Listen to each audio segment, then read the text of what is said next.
no Senhor do que confiar no homem. É melhor confiar no Senhor do que confiar nos príncipes. A nossa irmãção vai pôr novamente o verso número 8, que diz, vamos ler? É melhor confiar no Senhor do que confiar no homem. É curioso esta mensagem. É curioso porque a Bíblia tem tantos versículos antes deste versículo, como tem o número de versículos depois deste. Então este é o versículo central de todo o texto bíblico. E é curioso esta mensagem. É melhor confiar em quem? No Senhor. No Senhor, do que confiar no homem. Em quem confiamos nós? Meus irmãos, este é sempre um desafio na nossa vida. Sempre confiamos em alguém. Sempre confiamos em alguma coisa. E aquilo que o texto nos desperta é exatamente para confiarmos no Senhor. Que assim seja com o nosso viver. Eu vou pedir à nossa irmã Nádia, por favor, de nos dirigir numa palavra de oração. Senhor, obrigado por nosso dia, podemos estar aqui, podemos ir à tua casa, podemos ver os nossos irmãos, podemos louvar e ajudar. Senhor, podemos aprender mais da tua palavra hoje, Senhor, e podemos participar na ceia, Deus.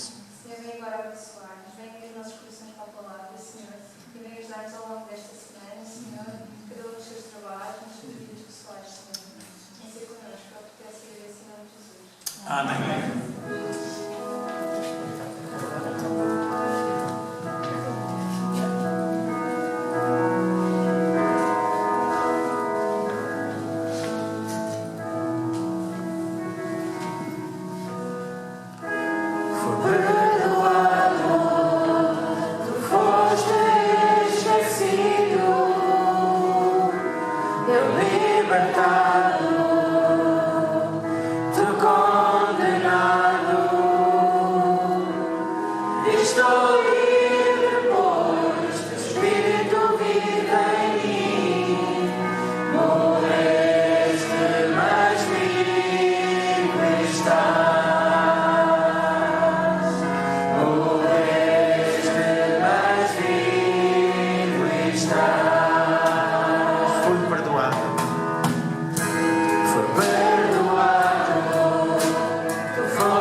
os irmãos podem sentar. De facto, no coração nós queremos exaltar ao Senhor esta manhã. Queremos lhe dizer muito obrigado por aquilo que tu és na minha vida, por aquilo que tu tens feito, por aquilo que tu representas para cada um de nós. Vamos ter um momento ainda de gratidão ao Senhor pelas ofertas que levantaremos no final do culto. Vamos agradecer-lhe porque sabemos que Deus tem providenciado o nosso sustento. Deus nos tem dado aquilo que nós necessitamos. Por isso aqui estamos. O Senhor nos tem dado vida, nos tem dado saúde, nos tem dado o pão de cada dia e nós devemos ter corações gratos. E também porque há mantimento na casa do Senhor, porque provém daquilo que o Senhor nos dá. E nós separamos uma parte para lhe trazer à sua casa em sinal de adoração e reconhecimento daquilo que o Senhor tem feito na nossa vida. Eu vou pedir ao nosso irmão Helder, por favor, nos dirigir nesta palavra de oração. Senhor, consideramos ao Deus que podemos estar na tua casa, Pai. Graças por podermos vir celebrando o dom da ressurreição, Senhor. E agradecemos as bênçãos que nos fazem toda a semana, desde a manhã até à noite, e porque cuidas de nós, Pai, nós não merecemos. Portanto, graças pelas ofertas que vão ser levantadas aqui nesta tua casa, Senhor. Que elas possam ser usadas para o louvor do teu nome e para ser a tua glória, Deus. Abençoa o Senhor em quem vai ouvi-las, para que nos saiba fazer da melhor maneira. Continuamos a estudar, ou seja, concluiremos hoje o estudo deste livro. Ao longo de alguns domingos, nós tivemos a oportunidade de olhar para ele. Logo no primeiro domingo, tivemos a oportunidade de chamar a atenção para o problema da falta de respeito pela adoração ao Senhor. E os meus irmãos ouviram-me falar sobre a necessidade de quem dirige ter responsabilidade na sua adoração. Responsabilidade que é partilhada por todos nós como a Igreja de Jesus, como a Igreja do Senhor. Não podemos fazer uma adoração qualquer, temos que fazer uma adoração sentida ao nosso Deus, porque Ele vê o nosso íntimo, vê o nosso coração. Depois o nosso irmão Pablo continuou durante 3 domingos falando-vos dos diferentes temas do livro. E ele pôs em causa, o livro foi-nos pondo confrontados com princípios éticos do nosso viver, com princípios comportamentais. E por isso nós falámos de divórcio, por isso nós falámos das suas causas e aquilo que o provocam, por isso nós falámos daquilo que o Senhor não apreciava no seu povo, porque por qualquer razão os homens divorciavam-se das suas mulheres e procuravam outras mulheres, e o Senhor condenou isso de forma muito clara e muito categórica. Assim como o Senhor condenou completamente o comportamento do homem que batia na sua esposa, desonrando-a dessa maneira. E este comportamento está expresso no livro de Malaquias, dizendo que vós me ofendeis quando sois agressivos para com a mulher que vos ama. E o texto continuou a falar-nos sobre várias situações, sendo que aquela que foi focada no fim de semana passado foi a questão dos dízimos e das ofertas. E a palavra do Senhor é muito severa, e o Senhor perguntou ao povo: em que é que me tendes roubado? Nos dízimos e nas ofertas alçadas. E o povo sentiu que o Senhor estava a confrontá-los com a sua falta de respeito para com o momento da adoração. O momento da adoração que se manifesta quando nós dizemos a Deus: aquilo que eu tenho não é meu, mas aquilo que eu tenho tudo é teu. Mas Deus nos dá a oportunidade de podermos dar-lhe uma parte do muito que Ele nos dá. E o Senhor é muito claro nisso. Poderia alguém desejar roubar a Deus? No entanto, o Senhor chama a atenção do povo de que quando os dízimos e as ofertas alçadas não são trazidas à sua casa, nós estamos a roubar o nosso Deus. São expressões muito fortes, mas são expressões da Bíblia. Meus irmãos, o texto foi escrito há 2600 anos aproximadamente. Mas sabem uma coisa? Ele é atual. Ele é atual. Ele ainda tem cabimento nos nossos dias. Os irmãos no fim de semana passado também ouviram o irmão Paulo falar-vos de um pregador, de um pastor batista de uma grande igreja do Brasil, que disse que a Bíblia devia ser renovada. Ela precisava de ser reescrita, porque ela está desatualizada. Hoje mesmo tive a oportunidade de ler um texto proveniente da Convenção Batista de São Paulo, do grupo de pastores que compõe aquela convenção, do próprio presidente da Convenção Batista do Brasil, demarcando-se completamente daquela posição e dizendo: a Bíblia é um livro atual, ela não precisa de ser renovada, ela é mais atual do que o jornal que vai ser impresso amanhã. Os textos e os ensinos bíblicos continuam tanto atuais como quando foram escritos. E se nós quisermos ser fiéis, nós vamos ver que a palavra do Senhor está mais atual do que estava há 100 anos atrás. Nós não precisamos de atualizar a Bíblia, nós precisamos é de atualizar as nossas mentes. E não nos deixarmos ir por ventos de doutrina ou por princípios éticos que são contra a vontade do nosso Deus. E é isso que nós vamos ver hoje. Olhemos o texto de Malaquias, capítulo 2, verso 17. Tendo-os aborrecido o Senhor com as vossas palavras, e ainda perguntais: como o temos aborrecido? Quando dizeis que todo aquele que faz o mal passa por bom aos olhos do Senhor, e que deste que o Senhor se agrada, e ainda perguntais: onde está o Deus de justiça? Meus irmãos, digam-me se não é verdade que no nosso tempo também é assim. Aquilo que era mau passou a ser bom, e aquilo que é bom passou a ser errado. Isto é aquilo com que nós nos estamos a confrontar. A Igreja de Cristo confronta-se com isto todos os dias. Princípios que a palavra do Senhor dá tão claramente estão a ser completamente desrespeitados, porque o homem se quer afastar cada vez mais da pessoa de Deus. Porque o homem não quer seguir os princípios éticos que o Senhor pede. Porque o homem acha que deve ter os seus próprios princípios. E nós, como igreja, somos confrontados com esta realidade todos os dias. Há pouco tempo via uma ilustração muito curiosa. Via-se todo um conjunto de pessoas vindo numa direção.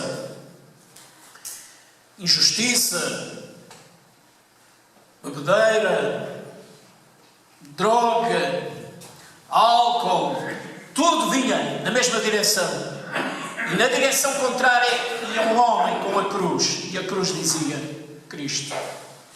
Cristão. De facto, o cristão é confrontado contra a corrente deste mundo em muitos aspectos. Na área teológica, estamos perante uma situação em que nós não sabemos como a devemos classificar. Tão simples como isto. É emanado a partir de Roma um decreto em que se diz: somos todos irmãos. A última coisa que o líder romano pediu foi que os hindus transformassem ou transmitissem a sua mensagem relatada nos seus princípios de confraternização e de companheirismo humano. Meus irmãos, qual é o princípio que nos estão a querer ensinar ao fim destes anos? Qual é o princípio que nós cristãos não sabemos e que temos que ir aprender com os hindus? Quais são os princípios teológicos que a Bíblia não nos apresenta e que nós não compreendemos para pôr tudo isto em causa nos nossos dias? De Roma veio uma encíclica dizendo que somos todos irmãos. Somos? A Bíblia o que é que nos diz? Que sim ou que não? Que não. Não. Quem é irmão? Aquele que aceita Cristo como Senhor e Salvador da sua vida. Esse é irmão. Agora os outros, naturalmente eles decidem não ser. Podem ser se fizerem a mesma escolha que nós. Portanto, não nos deixemos levar por ventos de doutrina, nem deixemos vacilar o nosso pé perante aquilo que o Senhor nos ensina. E é isto que o profeta está a dizer ao povo. Temos aborrecido o Senhor com as vossas palavras e ainda perguntais como o temos aborrecido. Mas no capítulo 3, no verso 1, diz: enviarei o meu mensageiro, que preparará o caminho diante de mim. E de repente o Senhor a quem buscais, o mensageiro da aliança, quem desejais, virá ao seu tempo. E ele vem, diz o Senhor dos exércitos. O Senhor prepara o seu mensageiro. O profeta fala 600 anos antes de Cristo. E, meus irmãos, tudo foi cumprido. Mateus capítulo 17, verso 10. Os irmãos podem abrir, por favor, Mateus capítulo 17, verso 10, para lermos exatamente o cumprimento daquilo que o profeta dizia. Em Mateus capítulo 17, verso 10, nós lemos: os discípulos lhe perguntaram a Jesus: porque então os escribas dizem que é necessário que Elias venha primeiro? E ele respondeu: na verdade, Elias vem e restaurará todas as coisas. Digo-vos, porém, que Elias já veio e eles não o reconheceram, mas fizeram tudo o que quiseram. Assim também o Filho do Homem sofrerá nas mãos deles. Então os discípulos entenderam que lhes falava de João Batista. O Senhor Jesus diz: o mensageiro que viria a preparar o meu caminho já veio. E o que é que fizeram os homens? Mataram-no. Decapitaram-no. Porquê? Porque ele disse a verdade. Porque ele confrontou os princípios éticos do rei. Porque ele apontou o seu pecado. Por isso o mataram. O profeta falava com verdade. Falava sobre a orientação divina e dizia aquilo que o povo não queria ouvir. Verso 3. Mas quem suportará o dia da sua vinda? Meus irmãos, naquele tempo os homens diziam constantemente: queremos o dia do Senhor. Queremos ver o dia do Senhor. Queremos que o Deus dos nossos pais se mostre novamente. O Deus que abriu o mar vermelho. O Deus que fez descer fogo do céu. O Deus que fez tantos milagres. Nós queremos o dia do Senhor.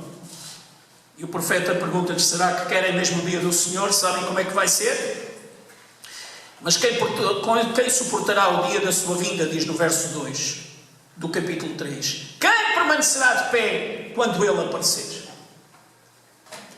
Quem permanecerá de pé quando ele aparecer? Meus irmãos, uma coisa que o Novo Testamento teve o cuidado de nos ensinar foi que, naquele dia, todo o joelho se dobrará diante do Senhor. E a pergunta que o profeta faz ao povo é: quem permanecerá de pé? Vós que ignorais a adoração a Deus, vós que desrespeitais a família, vós que desrespeitais os seus sacerdotes que desrespeitais a palavra do próprio Deus que Deus vos mandou pregar, como é que vós podereis estar de pé no dia do Senhor? E nós devemos parar e pensar: como estaremos nós diante do nosso Deus no dia do Senhor? Qual é a nossa posição? Temos nós corações em paz, porque estamos preparados para nos encontrar com o nosso Deus? Ou andamos na nossa? O profeta vai mais longe e ele vai dizer: ele se assentará como refinador, diz no verso 3, e purificador da prata. Purificará os levitas e os refinará como o ouro e como a prata, até que leve ao Senhor ofertas com justiça. Mas irmãos, como é que se refina o ouro? Como é? Com fogo. E o que é que o fogo faz? Faz com que as impurezas do ouro subam, para que sejam retiradas. E o que é que acontece ao ouro que fica? Fica mais puro. Fica mais puro. O profeta vai buscar exatamente este exemplo para dizer que Deus trabalha. Deus vai auscultar o seu povo. Meus irmãos, eu quero-vos dizer uma coisa. Há pouco tempo eu disse isso numa reunião de quarta-feira e digo-vos hoje aqui. O nosso Deus está a peneirar a sua igreja com esta situação. E há muitos que abandonaram a igreja de Cristo por causa do vírus. Não se distraiam. Nós podemos não nos poder reunir fisicamente, mas em momento algum nós devemos fragilizar a nossa adoração ao nosso Deus. Nós podemos ter dificuldade em nos encontrar uma ou outra semana, mas nós precisamos de persistir como Igreja de Cristo. Eu tenho insistido, meus irmãos, e vou continuar a insistir. Os irmãos depois podem, quando eu me for embora, podem pôr uma placa a dizer: o pastor chato saiu. Mas eu vou continuar a insistir convosco. A maneira que nós temos de mostrar o amor ao nosso Deus é demonstrado pelo amor que temos à sua igreja. Querem que eu repita? O amor que nós temos de demonstrar o amor ao nosso Deus, a maneira que temos de demonstrar o amor ao nosso Deus, é a maneira como nós demonstramos o amor à sua igreja. Atos capítulo 20, verso 28. Algum irmão procura, por favor. Atos capítulo 20, verso 28. E eu quero que os irmãos metam estas palavras na vossa mente. Guardem-nas para vocês. Fixem-nas. Percebam o que é que elas significam. Atos capítulo 20, verso 28. Paulo fala com os anciãos de Éfeso. E Paulo tem uma mensagem que quer que eles percebam claramente. O irmão pode ler, por favor. Atendei por vós, por todo o rebanho, sobre o qual o Espírito Santo vos constituiu bispos, para pastoreardes a Igreja de Deus, a qual Ele comprou com o seu próprio sangue. Como é que Deus comprou a sua igreja? Com o seu próprio sangue. Com o seu próprio sangue. Como é que eu a posso desvalorizar? Como é que eu posso dizer eu não preciso da igreja? Como é que eu posso não estar na igreja? Como é que eu não posso agarrar a ela? Como é que eu posso dizer ao Senhor, eu não preciso de estar lá, porque eu posso adorar em qualquer lado? Meus irmãos, sabem o que é que aconteceu quando os homens deixaram de ser igreja? Os homens começaram a criar montes e começaram a adorar imagens que eles próprios faziam. Os irmãos ouviram falar de Baalins? Os irmãos ouviram falar de Astarote? Os irmãos ouviram toda a história do Velho Testamento? Porquê que Deus se ofendeu com o seu povo e o abandonou? Foi exatamente por causa disso. Quando o povo deixou de adorar como a igreja do Senhor. Pastor, nessa altura ainda não havia igreja. Não havia igreja como Jesus a criou. Mas havia a igreja de Deus. Por isso o templo foi importante para os judeus. Por isso ele era um local de culto. Por isso ele era a manifestação visível do povo para confiar ao seu Senhor. E antes disso o que é que havia? O que é que havia? Exatamente, o tabernáculo. O povo saiu do Egito, vinha carregado de idolatria. O povo passa 40 anos no deserto a ser purificado, mas o povo sentiu necessidade da presença de Deus no seu seio. O que é que Deus lhes deu? O tabernáculo. E se os irmãos estudarem com muito cuidado, e já o fizemos aqui há uns anos, o tabernáculo, os irmãos percebem que aquilo era as bases de uma igreja. A adoração que o povo devia ter, a procura da vontade de Deus, o sacerdote que falava em nome de Deus como Moisés falava. O povo sentia que Deus estava no seu meio. Como é que podemos nós dizer que não precisamos da igreja?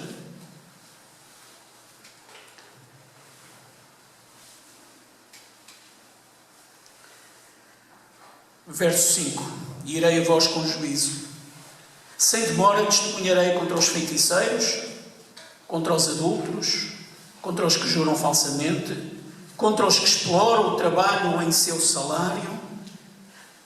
Lendo outra vez, contra os que exploram o trabalhador em seu salário, a viúva e o órfão, e distorcem o direito do estrangeiro, e não me temem, diz o Senhor dos Exércitos. Meus irmãos, nós não precisamos que nos ensinem justiça social. Há 2600 anos atrás já sabiam o que era justiça social. O tempo que nós estamos a viver às vezes é vergonhoso. Os irmãos sabem, nas nossas empresas, a realidade muitas das vezes tem sido nestes últimos dias de layoff. Mas irmãos, como é que é entendível que alguns patrões entrem em layoff, mas o trabalhador continua a trabalhar quando o trabalhador logo à partida perde 30% do seu salário? Como é que é possível? Ladrões estão a roubar o trabalhador. E a palavra do Senhor diz e aponta isso. Deus agrada-se porventura disto? De maneira alguma. Já está aqui condenado. Malaquias sabia que íamos entrar em layoff no ano 2020. Não sabia, nem precisava de saber. Deus sabe. E Deus condena o comportamento errado social. O comportamento todo que Ele descreve. Os que juram falsamente. Os que são adúlteros. Os que distorcem o direito do estrangeiro. Não temem ao Senhor. Meus irmãos, ensinam-nos alguma coisa socialmente. A palavra do Senhor já nos ensina tudo. Deus agrada-se os que tal prática têm, nunca de maneira alguma. E nós precisamos de olhar tudo isto com respeito. Vamos passar para o verso 13 do capítulo 3. E o verso 13 do capítulo 3 diz-nos: as vossas palavras foram hostis contra mim, diz o Senhor. Mas perguntais, o que falámos contra ti? Meus irmãos, em cada momento neste livro de Malaquias, a provocação humana está diante de Deus. O facto do homem não ser sincero e verdadeiro, de ser hipócrita. Deus questiona o próprio homem. Mas se me perguntais, o que falámos contra ti? Nós somos uns santinhos. Falastes que é inútil servir a Deus, diz o verso 14. Falastes que é inútil servir a Deus. Meus irmãos, o vosso pastor tem insistido ao longo destes 13 anos em que servir a Deus é uma bênção. Deus deu-nos dons e talentos para nós os pormos ao seu serviço. Certamente alguns também já estão cansados de me ouvir dizer isto, mas eu repito novamente. Faz parte da tal placa que vocês vão pôr quando eu me for embora. Quando nós deixamos de servir ao Senhor com dons e talentos, nós estamos a dizer: é inútil servir a Deus. Não tenho tempo. Não quero. Não estou disposto. Não me interessa. E eu pergunto: é este o comportamento que nós queremos? É este o comportamento que Deus vai apreciar? Que vantagem tivemos por ter cuidado em guardar os seus preceitos e por termos lamentado diante do Senhor dos Exércitos, continua a dizer o verso 14. Qual foi a vantagem que tivemos? Nenhuma. Diz no verso 15: pois agora consideramos felizes os orgulhosos. Os que cometem maldades prosperam. Eles desafiam a Deus e escapam ilesos. Mas, irmãos, nós às vezes vemos isto acontecer à nossa volta. Parece que os filhos de Deus estão sujeitos a todos os males e parece que os outros nada lhes acontece. Vejam como isto é antigo. Vejam como Deus já sabe isto há tantos anos. Mas será que é assim? Verso 16. Então aqueles que temiam o Senhor falaram uns com os outros. E o Senhor os ouviu com atenção. E diante dele se escreveu um memorial. Os irmãos sabem o que é um memorial? O que é um memorial? O que é um memorial? Para que fique bem visível, bem... Para que fique em memória de... Para que no futuro saibam aquilo que se fez, ou aquilo que aconteceu, ou aquilo que a pessoa foi. Foi escrito diante do Senhor um memorial, para que os que temiam o Senhor, para os que honravam o seu nome. E agora vejam no verso 17: e naquele dia que preparei, eles serão meus.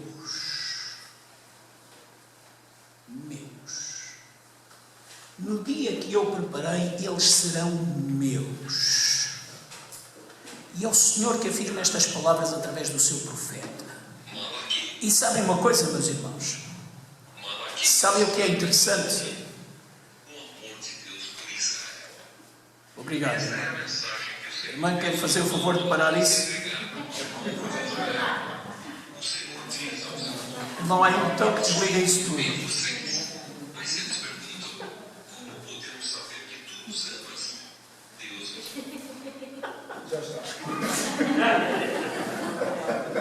Dão estes brinquedos às crianças e depois eles fazem assim. Desligaram? É melhor desligar, que ele vai falar outra vez. Naquele dia que preparei, eles serão meus, diz o Senhor dos Exércitos. Minha propriedade exclusiva. E os irmãos juntam rapidamente este versículo com 1 Pedro capítulo 2, versículo 9. Que vos diz: vós sois propriedade exclusiva de Deus. Sois seus sacerdotes. Porque Deus vai apanhar-vos a cada um de vós para os levar para si. O Senhor Jesus orava. No final da sua oração, o que é que ele dizia? Pai, quero que onde eu estiver, estes estejam comigo. Onde eu estiver, estes estejam comigo. E nós olhamos o texto e dizemos como é curioso. Malaquias fala. João fala. O Apocalipse fala. E nós percebemos como toda a unidade da Bíblia se junta. E junta-se com um propósito. Sabem qual é? Nós estarmos na presença de Deus em paz. Porque somos dele. Porque somos dele. Esta semana faleceu o nosso irmão Rui Santos, um dos fundadores da nossa igreja. Falava com o seu filho, o Tito, 2 dias depois, no dia a seguir, aliás, e eu perguntava-lhe: como é que estás? E ele disse: estou em paz. O meu pai cumpriu aquilo que a palavra de Deus disse. Tudo quanto vier à mão para fazer, faz-o conforme as tuas forças. Aquele homem trabalhava desalmadamente. mas era um servo incansável no trabalho do nosso Deus. Tinha lá o seu feitio, tinha a sua maneira de ser, mas tudo quanto vinha parar à mão dele, ele fazia. Qualquer irmão, qualquer igreja que lhe pedisse ajuda, fosse na convenção, fosse na Aliança Evangélica Portuguesa, fosse na igreja, fosse particularmente, aquele homem apoiava e ajudava. Só não fazia se não pudesse. Trabalhei 2 anos e meio, dia a dia, com ele. Ele foi meu administrador, aprendi a trabalhar. Porque aquele homem tinha um ritmo de trabalho muito superior ao normal. Aprendi a trabalhar. Uma vez perguntei-lhe: porquê que você trabalha desta maneira, homem? E ele deu-me uma justificação muito curiosa. Ele dizia assim: tu só evoluís a partir do momento em que tenhas na tua agenda mais coisas do que aquelas que seja capaz de fazer. Eu disse: epá, mas você vai esperar um dia. Diz ele: calma, que eu na eternidade vou descansar. Mas houve uma coisa que ele nunca fez. Nunca deixou para trás o trabalho de Deus. Nunca. Aquele homem não faltava um culto. Aquele homem não faltava um programa que nós fizéssemos de preparação, de campanhas de evangelização, do que é que fosse. Aquele homem foi um promotor das chamadas campanhas de mordomia. Das várias mordomias. Da mordomia do tempo, a mordomia dos bens, a mordomia da família, a mordomia da palavra, a mordomia da adoração. Aquele homem sempre estava presente e sempre estava na liderança. Ele nunca deixou o trabalho do Senhor para trás a favor de qualquer trabalho secular. E isso eu também aprendi com ele. Deus olha para nós e Deus diz: naquele dia que preparei, eles serão meus, diz o Senhor dos Exércitos, minha propriedade exclusiva. E diz mais: terei compaixão deles. Sim, porque nós somos pecadores e precisamos da compaixão de Deus. Precisamos do seu amor e da sua graça. Como um homem tem compaixão do seu filho que o serve. Então vereis outra vez a diferença entre o justo e o mau, entre o que serve a Deus e o que não o serve. Diz o Senhor dos Exércitos: aquele dia virá, abrasador como fornalha. E Deus dá esta chamada de atenção ao povo que dizia: queremos o dia do Senhor. Para quê? Se vós não estáis preparados para vos encontrares com o vosso Deus. Porque o dia será abrasador como fornalha. Todos os presunçosos e todos os que cometem maldade serão como palha. E, meus irmãos, este é um dos graves problemas do nosso tempo. Nós somos presunçosos quando dizemos: eu não preciso de Deus. Eu não preciso da sua igreja. Eu não preciso ter tempo de adoração. Eu não preciso de ler a Bíblia. Eu não preciso de a estudar. Eu não preciso de orar ao Senhor. Eu não preciso de ouvir conselhos de ninguém, porque eu sei gerir muito bem a minha vida. Isto não é história, isto é realidade. Nós vivemos a cultura do eu. Eu, os meus interesses, o meu pensamento, o meu bem-estar, a minha felicidade, a minha alegria, o meu saber. E o Senhor apontou o dedo exatamente a estes. E o Senhor diz que estes são para queimar. Todos os presunçosos. Eu conhecia a palavra, mas não vale a pena continuar. Aquilo é lá para os velhinhos e para as velhinhas e tal. Eu conheço a palavra, mas aquilo tira muito tempo. Eu tenho outras coisas para fazer na minha vida. Sim, eu sei, mas... e temos sempre um mas, e um mas, e outro mas, e muitos mas. Porque nós somos presunçosos de que somos autossuficientes.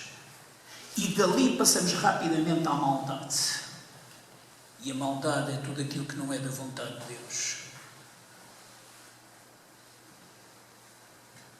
E todos os que cometerem maldade serão como palha, e o dia que virá os queimará, não sobrará raiz nem ramo. Mas, e meus irmãos, mais uma vez, mas para vós, os que temeis o meu nome, o que é que acontecerá? Nascerá o sol da justiça, trazendo cura das suas asas, e vós saireis e saltareis como bezerros soltos no curral. Pisareis os maus, porque serão como pó debaixo da planta de vossos pés, naquele dia que preparei, diz o Senhor dos Exércitos. Meus queridos irmãos, nós somos desafiados a ser fiéis no nosso percurso ético de vida. Aquilo que o mundo quer muitas das vezes é contra Deus. E nós temos que perceber o que é da vontade de Deus e o que é contra Deus. Precisamos ser fiéis na nossa adoração a este Deus. Precisamos ser fiéis nos nossos juízos. Escusamos de presumir que somos a verdade absoluta. A verdade absoluta é apenas uma. É o próprio Deus em si. É o próprio Deus em si. Quando Ele diz eu sou, eu sou. Ele é a verdade absoluta. Precisamos ser fiéis nos nossos comportamentos, no respeito que precisamos ter no nosso lar, com as nossas entidades, com as nossas autoridades. Precisamos ser fiéis até ao dia da nossa glória, porque ela chegará. O Senhor Jesus nos chamou a atenção e os Evangelhos, de uma maneira geral, o focaram. As cartas de Paulo, de Pedro e de João estão cheias disso. Eles nos alertam de que o Senhor virá como nos tempos de Noé. O povo andava a viver a sua vida. Noé começou a construir a sua arca. O povo gozou com ele. Fez pouco daquilo que ele fazia. Disse, és louco, estás a construir uma arca, o homem não chove. Nem precisava de chover. E a palavra nos diz que nós somos responsáveis sobre o sangue que pesa sobre a vossa cabeça. Se nós não proclamarmos a palavra com verdade. Meus irmãos, há uma coisa que eu vos digo com toda a clareza. Eu não sou responsável pelo sangue da cabeça de nenhum de vocês que aqui está neste momento. Porque a palavra do Senhor é-vos exposta com verdade. A decisão é vossa. Se quereis amar a Deus, se o quereis servir, se quereis servir os seus princípios éticos, ou se o quereis rejeitar, porque temos outras prioridades, temos outros desejos, temos outra história de vida. Eu não sou responsável pelo sangue da cabeça de nenhum de vós que aqui está. Porque cada um de vós é responsável por si próprio. E a palavra do Senhor fala, e nós a transmitimos com verdade. E vos desafiamos a absorvê-la e a pô-la no vosso coração. Escondi a tua palavra no meu coração para não pecar contra ti. E este é o desafio, é guardarmos a palavra do Senhor. Aceitem este desafio. Não deixem que o vosso sono chegue hoje sem estardes diante do vosso Deus com verdade. Aceitando o desafio da palavra do Senhor para sermos fiéis. Fiéis até ao dia da nossa glória. E esta é a minha oração. Que todos nós sejamos achados fiéis. Uma das coisas que fazemos uma vez por mês é relembrar o sacrifício que Jesus fez na cruz do Calvário em nossos lugares. Nós o fazemos hoje uma vez mais com alegria, porque o Senhor nos dá esta possibilidade, porque estamos diante da mesa do Senhor, para recordar o grande amor que Deus tem para cada um de nós. Eu vou pedir aos nossos irmãos, às nossas diaconisas, o favor de vir à frente.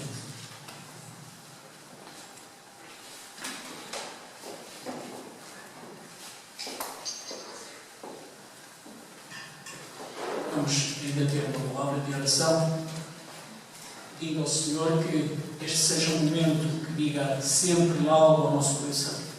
Um momento de proclamarmos a nossa fé e a nossa fidelidade ao nosso Senhor. Vamos orar para a nossa irmã Cidalia. Pai querido, graças te damos, Senhor, por podermos estar aqui, Senhor, para te louvar, para te bendizer, Senhor, e agora para celebrar mais uma vez aquilo que tu nos disseste para fazermos, Senhor. Obrigada pelo sacrifício que fizeste na cruz por cada um de nós. Obrigada pelo alto preço que pagaste pelas nossas vidas, Senhor. Senhor, mas estás vivo, Senhor. É por isso que aqui estamos, Senhor, para recordar o que nos fizeste, de voltarmos a celebrar para ti, Senhor. Em tua honra e em tua glória, voltamos a celebrar a tua ceia até que tu voltes, Senhor. Em nome do Senhor Jesus, te agradecemos. Amém. Jesus,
E naquele dia que preparei, eles serão meus, diz o Senhor dos Exércitos, minha propriedade exclusiva.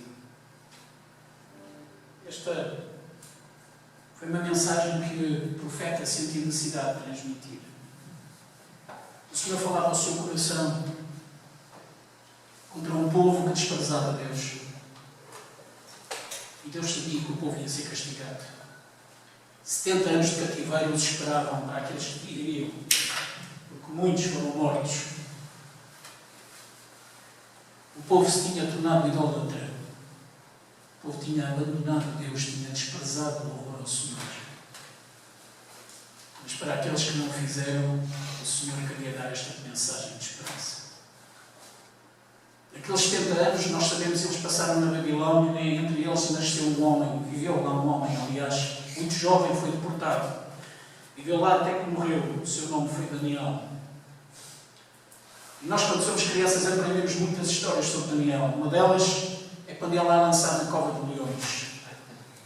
Por inveja, para que fosse castigado. Porque cinicamente tinham criado uma imagem de adoração ao rei. E Daniel não curvou o seu joelho perante aquela imagem, porque Daniel não era idólatra.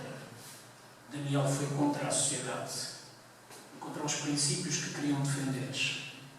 E aquele homem foi achado justo e Deus o protegeu. E aqueles animais não lhe fizeram mal, porque ele amava o seu Senhor. E estava pronto a pagar o seu amor pelo seu Deus com a sua própria vida. E nós olhamos estas histórias bíblicas com muito respeito, porque sabemos que elas são verdadeiras e elas nos desafiam a também nós sermos fiéis ao Senhor até ao fim.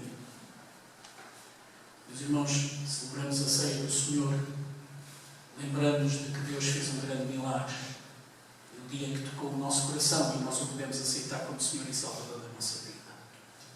E por isso nós estamos gratos. E por isso nós tomamos este pão em sua memória.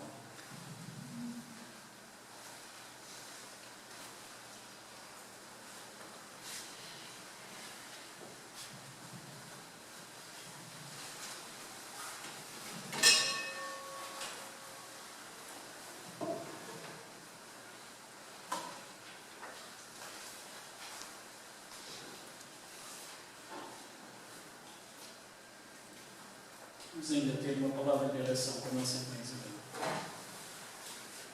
Obrigada, Paizinho, por mais uma vez, Senhor, porque não quero mais agradecermos o teu amor, aquilo que tu tens feito, aquilo que tu fizeste por nós, ao te entregaste na cruz, por cada um de nós.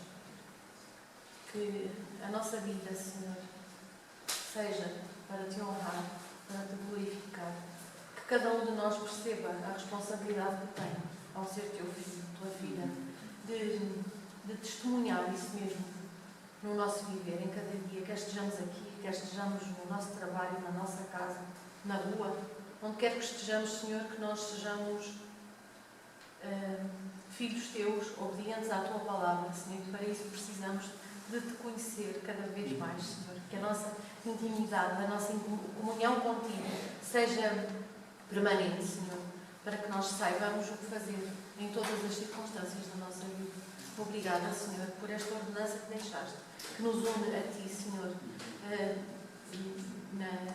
no Teu sangue, no Teu corpo, Senhor. Que nós façamos isto, Senhor, com os nossos corações agradecidos, mas também cientes da nossa responsabilidade. Obrigada, Pai, por tudo. Em nome de Jesus. Amém. Oh,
Para vós, os que tomais o meu nome, nascerá o sol da justiça, trazendo cura nas suas asas.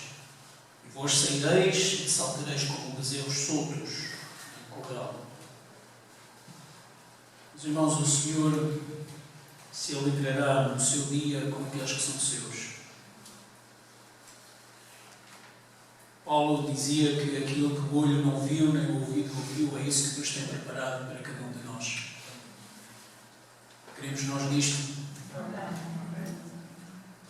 Se Deus fez o céu e a terra que iam ser destruídos, e fez com tanto amor e com tanta sabedoria, como não terá Ele preparado um lugar em que nós vamos estar juntos? Que lugar será esse? A única coisa que posso dizer é que será um lugar maravilhoso. Uma vez um homem era um grande salteador, cometeu muitas atrocidades. Um dia ele foi apanhado pelas autoridades.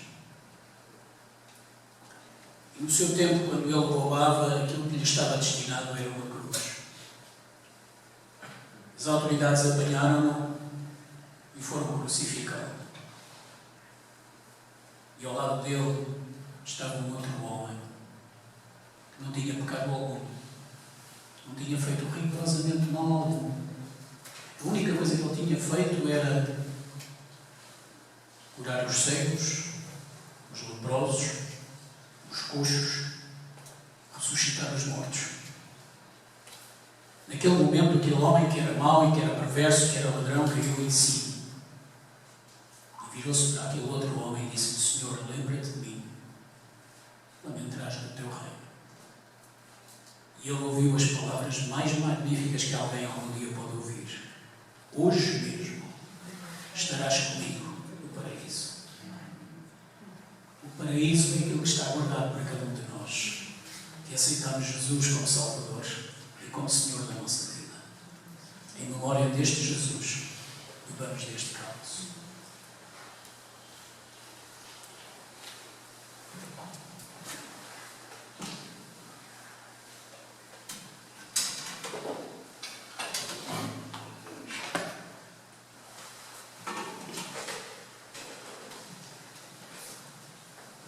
Vamos terminar o nosso culto cantando que já refulge a glória eterna de Jesus, o Rei dos Reis. Vamos ficar de pé e vamos cantar com alegria.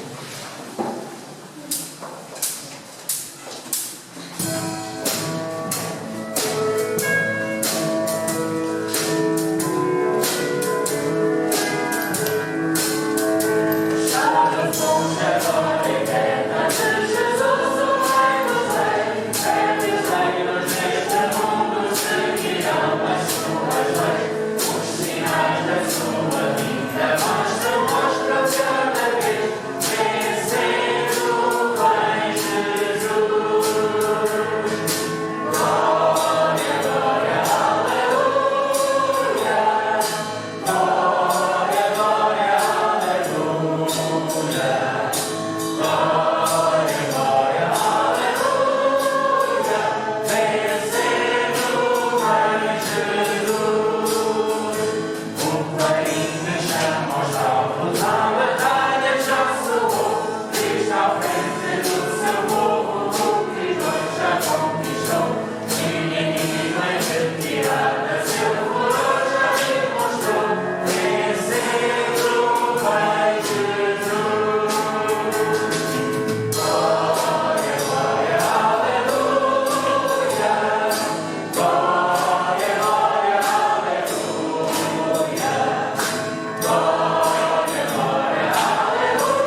venceu, o Rei Jesus vencerá.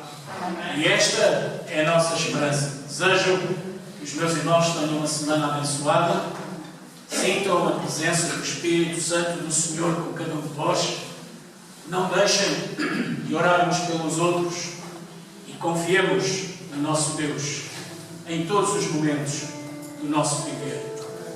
Que a bênção de Deus, nosso Pai, a graça do Senhor Jesus Cristo, o seu amado Filho, e a comunhão do Espírito Santo estejam com todos nós, desde agora e para todo sempre. Amém.